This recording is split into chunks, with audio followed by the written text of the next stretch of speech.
Welcome to Biz Help for You with host Candy Messer. Entrepreneurs like to focus on the big picture, like profitability, success, and a smooth running organization. But there always seems to be those little things like taxes, employee compensation, laws, regulations, and more. Now you can get the answers you need in one place. Join us today as we break it all down for you. Now, here's your host, Candy Messer. Hello and welcome to Biz Help for You with Candy Messer. Thank you for joining us today.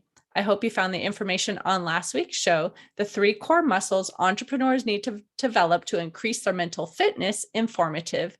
If you are unable to join us and would like to listen to the show, links can be found on my YouTube and Facebook pages, as well as multiple favorite podcast platforms. If you'd like to receive notifications on when our podcasts have been uploaded, please like and subscribe.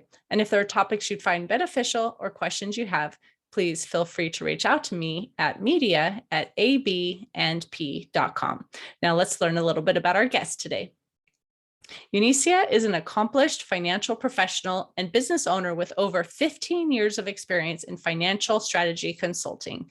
Eunicia honed in her expertise by delivering significant financial improvements to the bottom line of Fortune 500 companies and renowned global brands across multiple industries. Her passion is to work with successful leaders and business owners who are serious about optimizing their wealth and are looking to take control of their money, minimize tax exposure, and are motivated to seek the answers that the financial services industry is holding under lock and key. Eunicia created the Wealth Freedom Formula as a personalized financial consulting program, which elevates the role of a financial partner to a level that historically has only been accessible to the very few. The strategic consulting approach Eunicia and her team employ is focused on bringing all of the client's financial and strategic partners to the table and ensuring that no stone is left unturned when it comes to money, wealth, and legacy planning and optimization. Eunicia serves as Atlanta Upward Chapter Leader and was previously on the Board of Advisors for Women's Initiative Networks at Ernst & Young, Booz & Company, and Deloitte. She also serves as a strategic advisor to several business-oriented groups. So, Eunicia, welcome to the show. Thank you so much. It's a pleasure to be here, Candy. I'm so glad to have you here. I know this is going to be a fun topic. Of course, I love finance and all of that stuff too, which is, part of my industry too.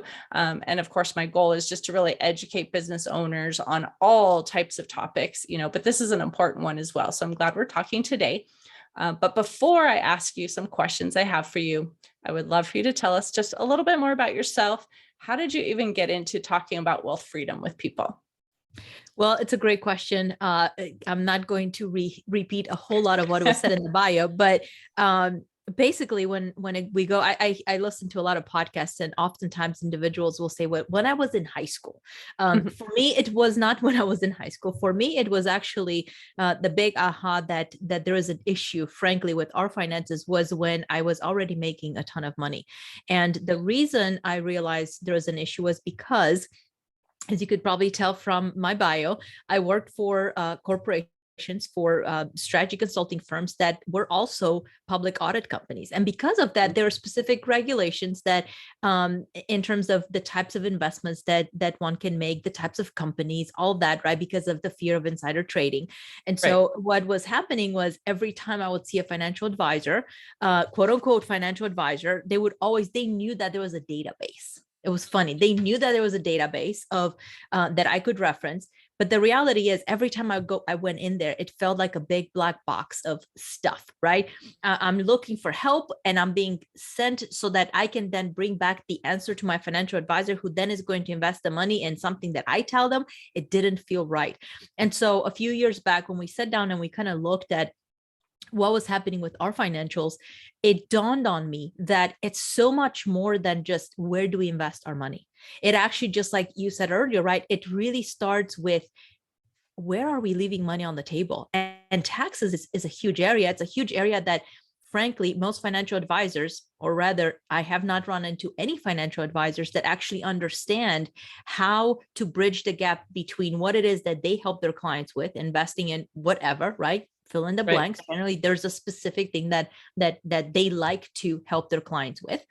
and what's happening on the CPA or on the tax side.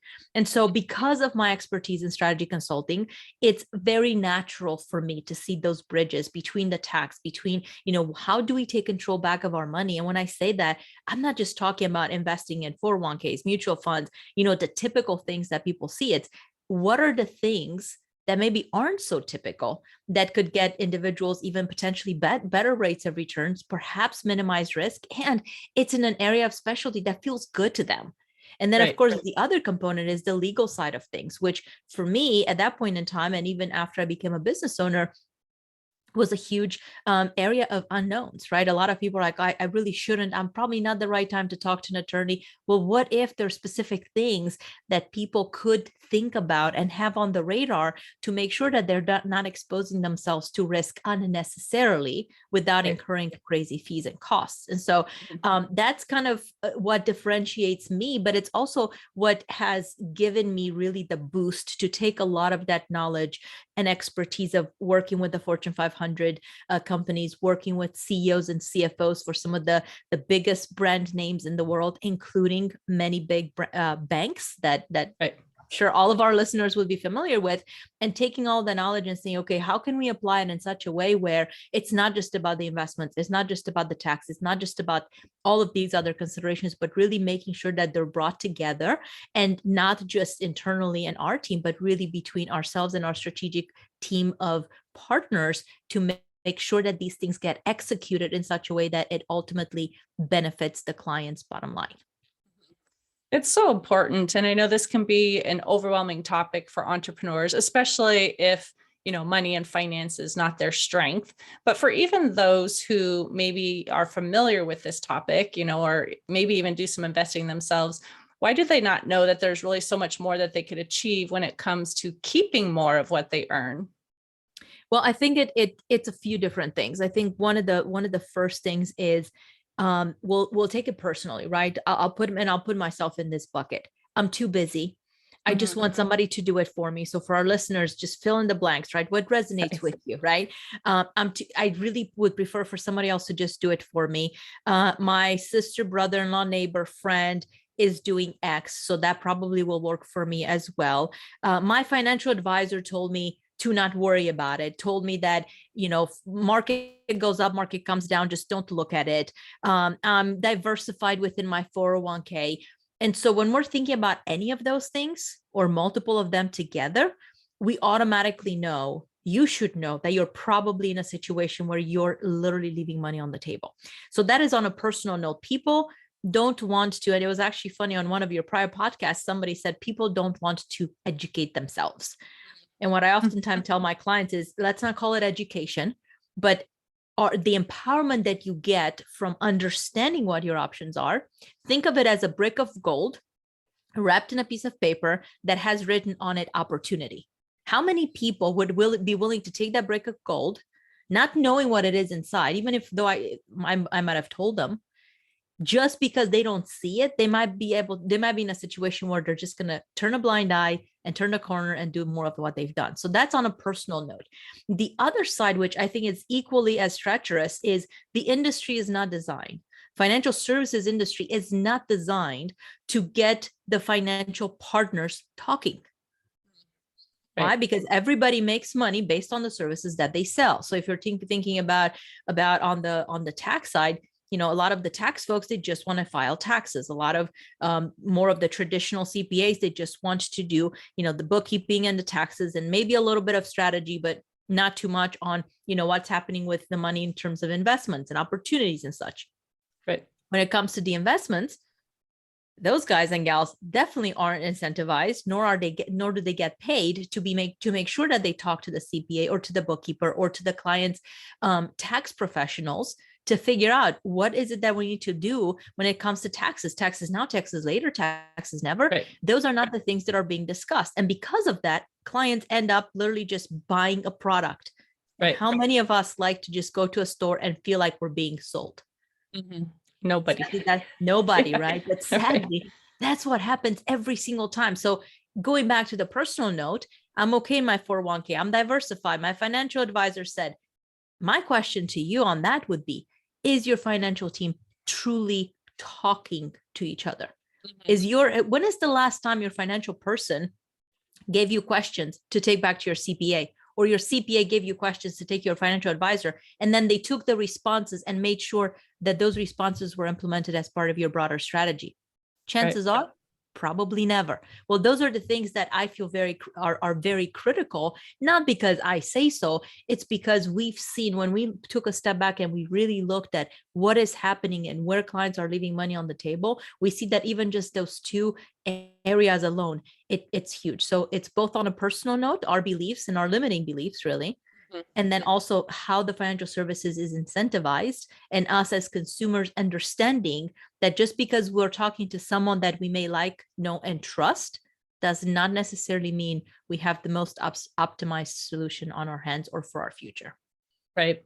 I think that team is so important as well. I mean, this is one thing I want to be able to implement with clients who, don't just want the historical bookkeeping and let me have the reports and I'll take them to my CPA, but someone who really wants like a partner to come in and help them, analyze what's going on in their business and why are they not as profitable as they would like to be, and so one of the things that I would, plan on doing with a customer who is willing to really work with someone is have that team. Let's talk to your insurance broker. Let's talk to your CPA. Let's talk to a financial advisor. Like, let's get all of these different, a business attorney, whatever the situation is in the business, get them all together. So again, you can have that input. So what happens then if a client either just doesn't have that team at all, or they have these people, but they're not really talking to each other? That's a great question. And what I would say is you need to find who your quarterback is. And your quarterback, it's funny because a lot of our clients have told us unanimously, right? They don't talk to each other. Eunicia, what you guys do, it feels a lot like herding cats, right?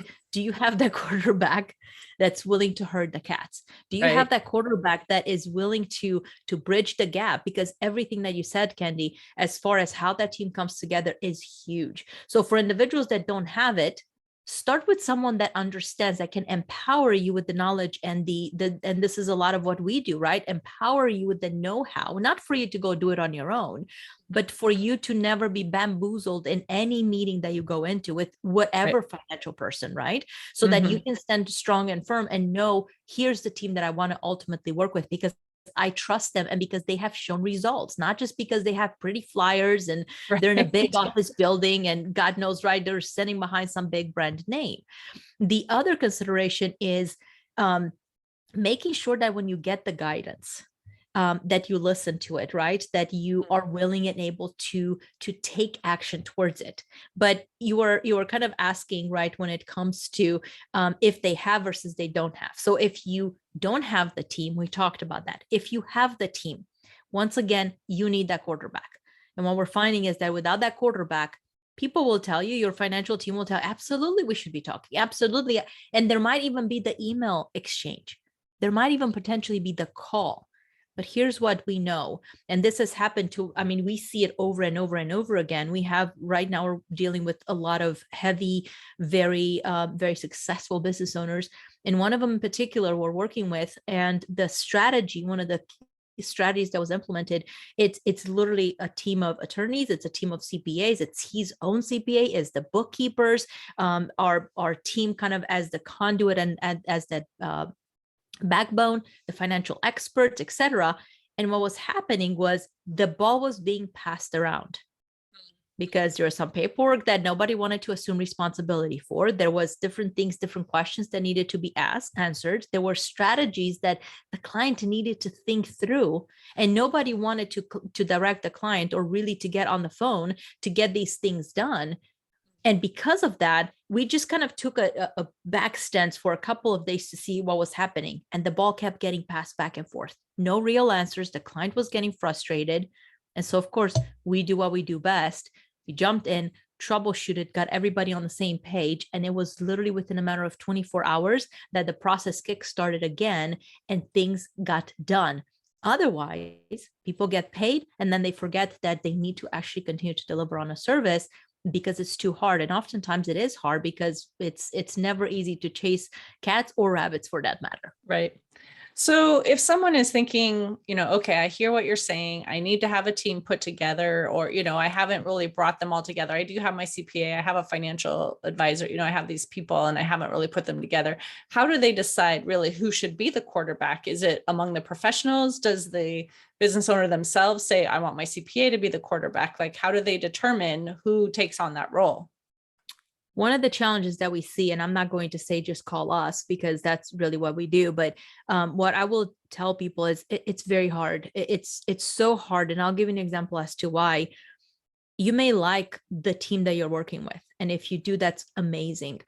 But here's what happens. We've seen this over and over and over and over again, especially with successful business owners. We're talking about individuals that net $1 million or more, right, from their businesses, or possibly even if you work W-2 and you're making $500,000 or more, or 300,000-400,000, you're now in a category where you might have a CPA and you might have a financial person and different things. But what happens is your CPA may or may not necessarily understand the gamut. And so that's one of the biggest problems with kind of transcending that financial team is the team that is playing quarterback for you understanding, I like to call it 100, if you can imagine 180-degree angle for your finances. And you could split it into one side is tax, the middle is kind of investments, right? How do you grow your money? And then the other side is legal.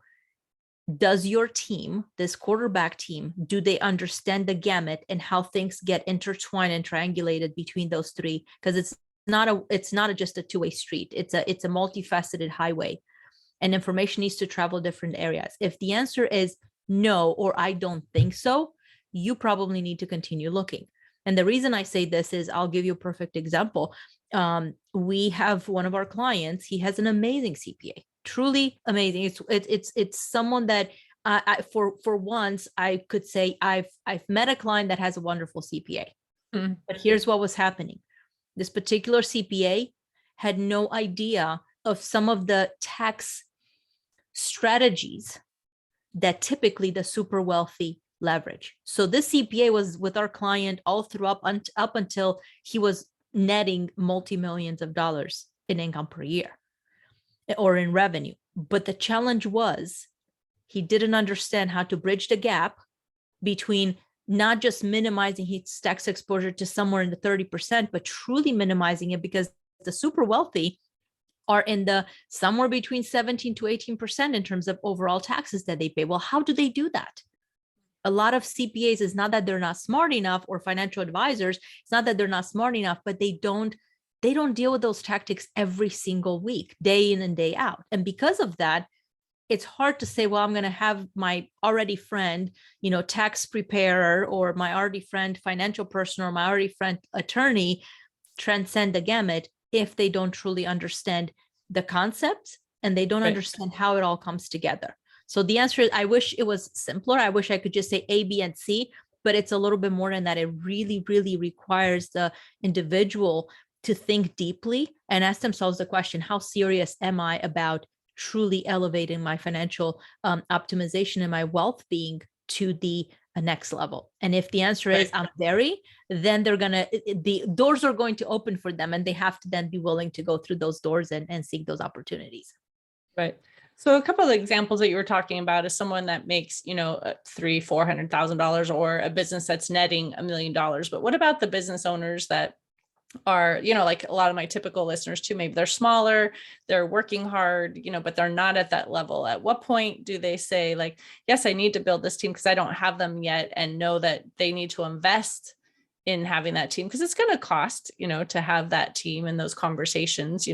When would you tell somebody, maybe you don't need it immediately, but this is the level you need to get to when you start to put that team together? That's a great question. And I will tell you, Candy, it's been one of those things that we've refined, who is our target audience? Because when I first started working with individuals, so I transitioned from corporate to individuals and small business owners, my philosophy was that everyone needed to hear this. And I'm sure you would agree with me on this, right? Everyone. It doesn't matter if you make $30,000, $40,000, $60,000. if you don't know these things, and if you don't have the right people on your team, it's a smaller team at that point in time, but nonetheless, you have to have the people you can rely on. It applies to, those concepts apply to everyone. But what we found is, just like you said, there is going to be a cost associated with getting insights and getting that right combination of folks that can help you execute and help you think through the strategy. And what we're finding is that generally, unless individuals are somewhere in the $100,000 to $150,000 range in terms of income, the cost barriers, it's not that they're exorbitant, but they're not thinking from the perspective of, hey, in order to make money, I need to pay money. They're okay with the free information that they're getting at Fidelity and the Chase and at wherever, Merrill Edge and all that. They're okay with the free. And then what happens, what I see is that years and years and years later, they go years and time passes by, and then they come back and they say, you know what? I wish I would have done things differently. I wish I would have known it sooner, but they were okay with the free. And because of that, they end up leaving tens, in some cases, even hundreds of thousands of dollars on the table. So it really, it doesn't matter what your income level is. What matters is your openness to investing in yourself, whether it be from a financial standpoint, whether it be in having business coaches and mentors and whatever else it is that you need. Because once you do, and once you invest in yourself and in your situation, what ends up happening is you see quantum leaps and quantum results. But those quantum leaps don't happen, unfortunately, without having the proper guidance, because otherwise we just keep doing more of the same, right? Right. Well, and in that situation you were just talking about, where someone looks back over time and says, shoot, I should have back then done something, that I didn't realize. So what can somebody do at this point when they look back and they say, well, we've lost time? What can they do to kind of make up for that loss?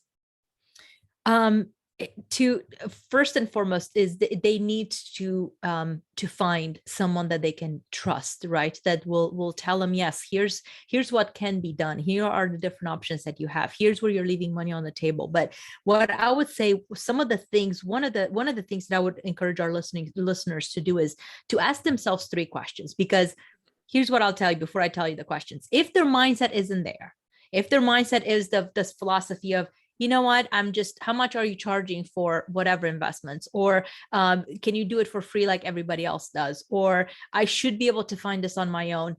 Those are not the kind of people that their mindset is ripe enough to be able to take it to the next level. They're going to continue doing what they do until they get to the point where they go, okay, I'm ready now. So how do we know that we're ready? There are 3 questions that I would very much encourage our listeners to kind of think about. Question number 1 is, am I confident? And this will resonate with you, right? Am I confident that I am paying the absolute lowest amount in taxes that I could? And this is especially important for business owners, but it's equally as important for W-2 employees, because oftentimes W-2 employees will say, well, I am because this is my bracket and that's that. And what I would tell them is, don't think that way. I used to think that way, and I ended up paying hundreds of thousands of dollars more than I should have in taxes. Legitimately, there are ways, right? It's very sad. And that's why I'm so passionate about this. But ask yourself the question, do I have a high level of confidence that I'm super optimized there? If the answer is no, you need to be talking to someone. The other question is, how comfortable are you with your portfolio? And if you're just telling yourself, I'm in 401k and I'm well diversified, and my financial advisor tells me that it goes up and down, but you cannot handle, or that you're not okay with what's happening in your portfolio, why is it that you would allow somebody else to just dictate what happens with your money? Right? You probably wouldn't. Think of it this way. If you're a huge sports fan and it was the playoffs for whatever type of sport that you're like to watch, would you entrust someone to just watch the game for you and relay the information, and you are going to live the same experience as if you were either at the game or in front of the TV yourself? No, it's different. Probably not. It's very different, right? So if you're not 100% comfortable and you don't have 100% the kind of awareness of what's happening with your portfolio, yet again, it's a huge red flag. And then last but not least, the third question is, do I have a sense that something's amiss? if you're even listening to a podcast like the Biz Help for You, chances are you probably know that you've got some areas that you could be optimizing. And yet again, if the answer is yes, I think something just doesn't feel right, again, it's a red flag. And if the answer is yes to either one of those questions, you really need to seek some additional support, assuming that you're at the point where you're like, you know what, I'm not willing to leave any more money on the table. I'm not going to trip over pennies or trip over dollars to save pennies, right? Too many people do that. And sadly, they can't be helped until they're ready to be helped, to receive the help. Right. Well, and I know you were just talking, don't just leave it up to someone else. You need to be involved. But again, some people might feel like, well, I don't know much about this and they're the experts, so what would you tell them that they can do to really feel empowered to really be involved in those decisions? They have to be okay asking questions. So I'll give you a perfect example of a client that was referred to us, and in a perfect situation, she was not necessarily our kind of target client or our typical client, but one of our existing clients said, Eunicia, she really needs the help. She had come into a fairly sizable inheritance, and growing up, she never really had the financial means. It was always kind of working hard, making ends meet, etc. And her father had paid off the house. Her father had also left her an inherited IRA, which that in itself tells us that the father probably didn't have access to a lot of really solid financial support. And when she inherited the money, she literally burned through, just to give you an idea of how wild things can be if we're not used to doing things the right way. She burned through about $90,000 in 1 month. Wow. Now, just the tax implications on that alone were huge. And of course, I think she was with one of the big brands, right? What she said was something along the following lines. The financial institution she was with, I'm not going to talk about names, but the financial institution she was with, she said, they basically told me that based on the amount of money that I have, I will have my own dedicated advisor. She said, well, that sounds good in theory, but I don't like the guy. And I told them that they're going to need to change him because I don't resonate well with him and he doesn't understand what I'm trying to achieve. And they told me that that's who was assigned to me. And that was who was assigned to her. Now, it was sizable, but it was somewhere in the neighborhood of $600,000. It wasn't like it was millions to where she had a lot of clout and pull. And so she said, I kind of felt like I wasn't really getting guidance. They told me, yes, make sure that you let us take the taxes out so that you don't have the huge tax bill at the end. But she said, outside of that, I don't know how I'm going to protect this money so that I'm not killing it with my own two hands, because I need this money for my own retirement. And so in that situation, lucky for her, we got introduced, we started working together. But, if our audience and our clients our listeners are finding themselves in a situation where there is that question, ask in their mind, ask questions. Ask other people, hey, how's your financial team working? Like what kind of benefits are you getting? Or how are you thinking about your own retirement? That doesn't mean that you have to run and try to implement the exact same thing. That just means be okay with having that kind of awareness and that discovery period. Because what's going to happen is if you focus on that, the right team will surface up for you, just like it did for our client, right?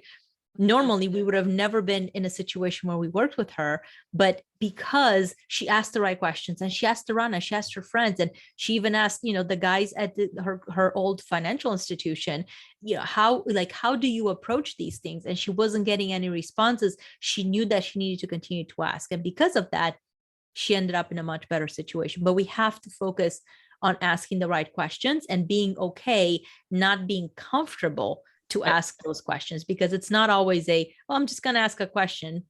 Oftentimes people won't ask it for the fear of feeling judged or feeling like they don't know enough, or that they will be categorized as not caring, or perhaps unaware, or whatever the categorization would be. And because of that, they don't ask it. And what I tell my clients is, if you have a question, chances are somebody else around you has the same exact question. So don't be afraid to ask it, because they won't ask it. You don't ask it. Nobody gets the response. Right. And so that would be my biggest recommendation. Don't be afraid to ask questions, and ask lots of them. Well, I think that example that you just gave is interesting because it does point out sometimes, and I've seen this before too, where depending on how you look at money, if you didn't have a lot in the past and all of a sudden you come into something too, I've seen two different things. Either one person doesn't want to spend a dime and they want to keep it all saved, or somebody goes through it really quickly too, and I think at that point, yes, you need to be involved in making the decisions and having those professionals actually help you and give you feedback too. So sometimes you might hear some answers you don't necessarily like, right? If you hire a professional and they might say, you might not want to be spending as much right here. You might want to be investing this, so what would you say to somebody too, who does have that team? They are trying to get involved, but yet maybe there's that little bit of a conflict because of how, they've dealt with money in the past and now how they have to deal with it. I think you're going to know that you found the right team when they're willing to listen to you. And if they're not willing to listen and you still have those fears, if you're resonating with, I'm afraid, I don't want to let go of the money, and your team isn't listening to you, there's something that's not being either communicated or understood, not because, folks are not smart, but because there's some sort of a communication barrier. What I would say at that point in time is, again, ask the questions and try to not take any hasty decisions until you get more clarity. So I'll give you the same example, same exact client. We have on her specific situation, we've got a team of 5 different experts working to help her out with how does she continue to get liquidity, because she wants liquidity to her money, but she also has a lot of folks around her that are more than happy to be leeching on this right. idea that there's money, right? Everything from the daughter drops off the granddaughter at the house with, nothing but shorts and a t-shirt in the middle of winter because something happened with her clothes, right? And now grandma needs to go and buy a whole wardrobe because the granddaughter is going to be at her house for an entire week. That in itself, in this particular case, it was very malicious. And yes, stuff like that happens, right? In families, right. It was a very malicious situation. And so because liquidity matters, because access to her money matters, but because we also want to make sure that she doesn't run off the rails in terms of taxes, we have someone that's helping her with just taxes alone, making sure that, hey, we're looking at on every, on a year by year basis, on a quarterly basis to figure out, okay, you've burned through this much. This is what's going to happen. This is like, these are going to be the implications to you, short and long term. Taxes or no taxes, taxes versus growth, et cetera. Then we, the whole idea is how can we take part of the money to make sure that with her knowledge, right? The team said, if you have access to all the money, can we agree you're probably going to be tempted to burn through it? Yes. Okay. So are we okay with having a strategy for how to protect at least part of the money for income and retirement? What does that look like? How does that come into the broader strategy? And then the whole idea of money needs to continue to grow. And she wanted to dabble a little bit in the market, but just so much with certain levels of risk, bumpers around them, right? And so that the other part of the team is coming in to say, okay, here's what we're going to do this money that's exposed to the market. Here are the strategies that we can put in place to make sure that, God forbid, there is a huge market correction, that you're not going to end up seeing 40, 50, 60% correction, because this is probably the only money that you're going to have for the rest of your life. And so again, it kind of went back to that triangulation and having those discussions, but it couldn't have been pulled together if every single one of those team members would not have understood the client and what they're trying to achieve and customize it in a way that it felt good to her, because it was pretty bold moves in some cases. And she needs to make sure it's still her money at the end of the day. We're not, God didn't put us as stewards or to play with our clients' money or their future, but rather to be good stewards and to be good citizens when it comes to how do we truly help those individuals do better with their financial outlook. Right. So if someone's listening now and they're saying, okay, I have this team, I just talk one-on-one though. I talk to my CPA when I need to, I talk to my financial advisor, I'll talk to my insurance agent, my business, whatever, whoever they have. What can they do to really incentivize all of those people to work together when they're not used to working that way? I hate to break it to you, but the likelihood that they're going to get all of those people to communicate at least once or twice or 3 times per year on their behalf, it's probably in the current way that things are done, is probably going to be almost impossible. Unless folks are willing to do that. But what we found is that, again, because everybody kind of stays in their own lane when it comes to how they get paid, any additional, think of it this way. How many attorneys do you think would want to communicate if you had a team of attorneys, 2 or 3 attorneys? Would they be communicating on your behalf without charging you fees for their time? Probably not. Probably not. So Right. unless your team, I mean, you might have a team of amazing, really close friends that are willing, you maybe meet over weekends and, once a month or once a quarter, whatever the case may be, and they're willing to help you. If that's not the case, the unfortunate situation is there are no true incentives for them to really get together. And that's where it takes us right back to what you said earlier, right? In order to make sure that you have that strategic team on your side, you have to be open to the idea of, hey, if I want optimization, if I want my team to be talking, I have to be respectful of the fact that it's their time. I'm asking them to do something on my behalf. And you need to just be open to the idea that it may cost you. But here's the other thing that I would tell you is the rewards and the benefits on the other end. Again, like I said earlier, are probably you're going to see quantum leaps in your savings, quantum leaps in your growth, quantum leaps in the opportunities that you have, because that's generally what happens when you invest in yourself and also in your business. So then why is it so important if someone has all of these professionals already part of their team, they're just not coordinating together? Why is it that it's so much more successful when they're all talking together versus still just talking to my CPA and then I go to my financial advisor? Like, why is that collaboration amongst them all so important? Well, let me give you an example of another client that came to us late last year. The CPA that was doing his taxes was the same CPA that was doing the taxes for his company. And so when he came to us in the stream of, he said, historically, I've managed my own money. He had several millions of dollars in his retirement account, getting ready to retire. He said, I want to know how to protect my money, how to optimize it in retirement. Can you help? Absolutely, we can, because of our team of experts. But here was the crux when it comes to the team. He trusted and he really liked his CPA. And that's okay. Like I'm all about, let's work with the existing team. And you want to be looking for the folks that are willing to work with your existing team. If it is salvageable, absolutely.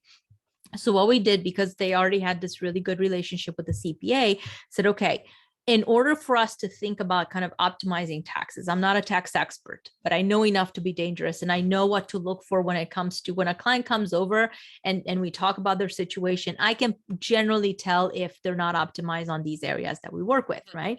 And so we started talking and I knew off the bat that they were not optimized. And I gave them a list of questions to take to their CPA. Mm-hmm. And the only answer that they came back with was, well, my CPA said that even if we do this, that, or the other, which were things that he had come up with, the best that we can do is still be in this tax bracket. The question for the client wasn't that. The question for the client was, he was transitioning from a W-2 job. He had started seeding a company. He had started actively working on that company. And legitimately, he had business expenses that were associated with seeding that company. And his CPA literally turned a blind eye or a deaf ear, whichever one we want to say, or both, to the fact that those costs were there. Because the job for this particular individual was really more focused historically on filing the taxes. And so what we did is I told the client, listen, we'll work with your CPA if truly you guys have that great of a relationship, but I don't want you to take what I tell you as, well, Eunicia said. I want you to speak with an expert on the topic. And so what I did, because we have a very vast network of strategic partners, I put him in touch with one of our trusted CPAs. And I said, these are the same questions that I want you to ask her. And then let's compare the answers. And it basically turned out that just for last year alone, they probably looked at somewhere between a $17,000 to $20,000 savings in taxes alone. And that's worth the cost of paying for that expert, right? Isn't that worth the cost? The question to individuals is like, what am I willing to pay to get $20,000, $30,000, $40,000 like savings just on the tax alone every single year? What about, how your money grows? What about you being able to sleep at night and to have the level of confidence that you know what's happening to your money? What about if you knew that $1 that you're setting aside for retirement, instead of you starting withdrawing your account, that maybe you get a multiplier on that $1 because you're strategic about how you think about things. Right. And that's where the benefits come in, and also just the awareness when it comes to the team that we work with and the questions that we ask. Right. So I know we're coming close to the end of the time that we have together today. So, for those who are listening, and again, they're, a lot of smaller businesses, and they're thinking, well, this sounds great, but I'm not sure how to implement it or how to get to that next level. Like, what tips would you give to somebody who's listening right now? Well, one of the things that I could tell them is go check out the white paper that we published, is the 5 pitfalls to avoiding financial peril when it comes to retirement. And even if you're not that close to retirement, that's okay. Those are concepts, frankly, that you'll see nobody really talks about, because they're more personal in nature. They're not tactics. Do this. If you do this, then you're going to see this kind of return. They're really more focused to help you grow to the next level in terms of where you are in your mindset and everything else, specifically when it comes to money. And I would say, as far as the most immediate thing that you can do is sit down and maybe even just look at your assets, right? Where is your money right now? And if you're saying my money is all of my money, I'm just putting it towards the business because I need to make the business grow, that's wonderful. But the last 2 years have taught us, if the last 2 years have not taught us anything, one thing that they have taught us is we have to be agile, and we have to look after ourselves, right? The business is there, but what are you doing to pay yourself? This is especially important for small business owners. If you're not paying yourself, you're probably experiencing a lot of stressors in your family. You're probably definitely experiencing stressors on the financial front. You probably don't feel as secure as you could be feeling, because everything goes back to the business. Right. And what I would tell you is it's critical to learn to pay yourself, learn to set money aside so that you have peace in your heart. If you go on a vacation, you're not totally stressed out because, oh my God, there's no money in the account. Now you know that, hey, I deserve this. Like I had to pay myself because I deserve to have a life. And then the other thing is going to do is it's just going to give you the freedom and the liberty to actually, I don't know how to say this in a way that doesn't come across as weird, but have fun in the business. If you don't have fun in the business because you're stressed financially, that's not a good thing. You're doing the business that you're running, the company that you're running, the value and the services that you're delivering to your clients. I'm sure that you got into that field because there's something that was ticking in your heart, right? You enjoyed it. You had passion for it. Right. It's time to resuscitate that. And the only way to resuscitate it is if you don't feel the financial pressures. And the only way to not feel the financial pressures is to know that you have paid yourself, and God forbid the worst was to happen, you're not sitting on a ticking bomb, and you're going to be okay. Because when you're in that situation, you can think more creatively. And there are a lot of people that made really big during the pandemic. And the reason they made it big is because they had the liberty to think strategically about, hey, okay, my business was impacted. I'm fine, right? I paid myself. I have a nest egg. I'm okay. How do I pivot to make sure that I can continue to add value? And where do I add value to my clients? And because of that, they were able to grow leaps and bounds from where they were even prior to pandemics. But they couldn't have achieved that if they didn't have that space to think and to be creative. Right. Well, thank you, Eunicia, for being a guest on my show today and talking on this topic. I know it's been very interesting, and I appreciate your time. It was my pleasure, Candy. I hope our listeners have something to take away from and be able to just go out there and implement and have fun with it. Yep. So if someone's listening and they want to reach out to you, what's the best way to reach you? Do you have, you want to share a website, phone number, social media? What's the best contact? So I'm sure you're going to share the social media. Are you going to share them in the links? Yes. You can reach out to us via social media. We are on just about every platform, with the exception of TikTok. You can also reach out to us via our website. It is www.empoweredfinancialplanner.com. You can message us there.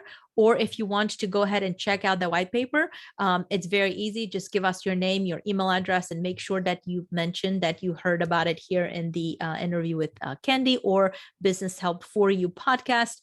And we'd love to hear from you, and just see if there's any way that in which we can help. We're always willing to do that, and just provide guidance to individuals that are looking to even assess what is it that their next steps could potentially look like.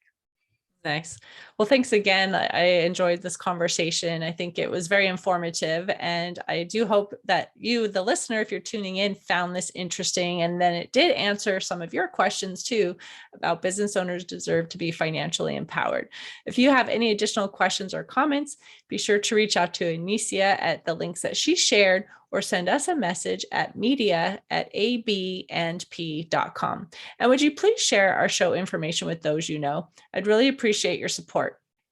I hope you can join us for next week's topic, Be a Confident, Strengths-Based Leader. And please remember, you can connect with us on Twitter, Facebook, and LinkedIn. And my website is abandp.com. Remember, you can also find the podcast posted on multiple favorite podcast platforms, including Google, TuneIn, Stitcher, iHeartRadio, and Spotify. Until next time, have a great week.